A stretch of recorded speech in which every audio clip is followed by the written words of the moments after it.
কথায় বলে না খারাপ সময় কখনো বলে আসে না। সত্যি এই যেন একটা দুঃস্বপ্ন। দুঃস্বপ্নেও আমরা কল্পনা করতে পারিনি এরকম একটা সময় আমাদের আসবে।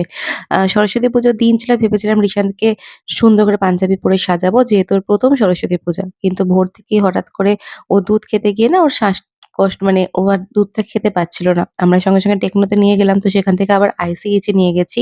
যেহেতু ওখানে রেসিপিটি ডিসচার্জ বলছে। তাও যেহেতু আইসিএইচ এও ছিল তাই জন্য আমরা নিয়ে গেলাম আইসিএইচ এ। আর দেখো এমার্জেন্সি বিভাগে বসে আছি। আর আমাদের ডক্টর এই নেবুলাইজেশন এর জন্য এইগুলো কিনে আনতে বলল। মা হয়ে নিজের হাতে বাচ্চাটাকে এত ছোট বাচ্চাটাকে নেবুলাইজেশন দিচ্ছি এটা যে কতটা কষ্টের সেটা আমি তোমাদেরকে ভাষায় প্রকাশ করতে পারব না।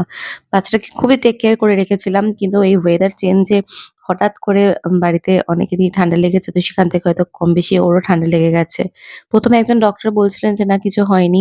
হি ইস ওকে।" বাট পরে ওকে যে ডক্টর আইসিইউতে দেখতেন তিনি এসে বললেন, "এক্স-রে করানোটা জরুরি।" তো এক্স-রে করার পর রিপোর্ট দেখে বলল যে, "না ওর বুকে কফ বসে গেছে।" আমি কিছুদিন আগেই ডক্টরের কাছে গেছিলাম। জানি না কি করে হলো। যাই হোক ওকে আমরা আবার টেকনোতেই নিয়ে যাচ্ছি।